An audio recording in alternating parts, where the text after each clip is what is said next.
During the summer, and especially as we get past midsummer, there are a lot of stories of healing that come out of the gospel narratives in all three cycles of the lectionary. And we're just now pulling into some of these stories of Jesus having compassion on those that he encounters during his ministry and giving them health and healing in their lives.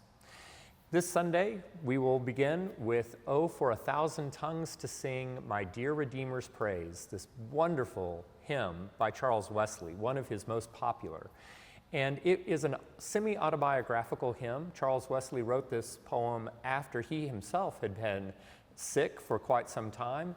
And so the inner verses that talk about Jesus, the name that charms our fears and is music to the sinner's ears, and then especially as it goes through and talks about him healing. He speaks, and listening to his voice, new life the dead receive, the mournful broken hearts rejoice, the humble poor relieve.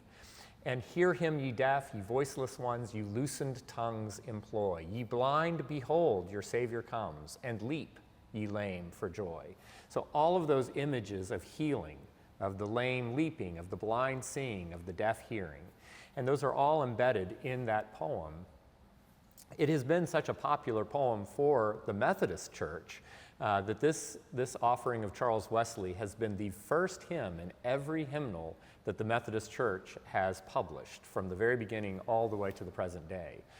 So it's really a seminal hymn for the Methodists, but it's also, of course, beyond all denominational categories. It's one of our most beloved hymns. And it has long been paired with this early American version of an earlier German tune, Asman.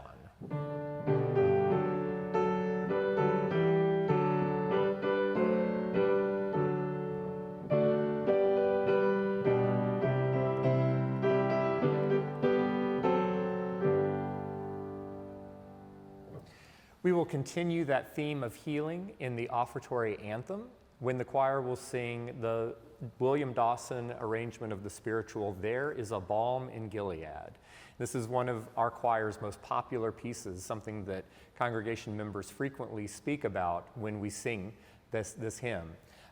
One thing that will be a little bit different this time, we've been accustomed the past several years to having our soprano choral scholars, Waverly and Robin, singing the solo. And we thought we would change things up a little bit, and so the solo is going to be sung by a tenor voice by Nathan Reeves. And so it's a little bit of a different take on a very familiar anthem. And unfortunately, Unjin and I will not be there to hear that, although we will be worshiping in our own way. We are taking 9 choristers, both treble children as well as some adults, to Washington, D.C. to participate in an RSCM summer residency. So we will be spending the entire week, Monday through Sunday, working with some very renowned conductors and organists and learning a lot of repertoire and singing 4 liturgies, 2 services of Eucharist and 2 evensongs through the course of the week at different churches in Washington, D.C.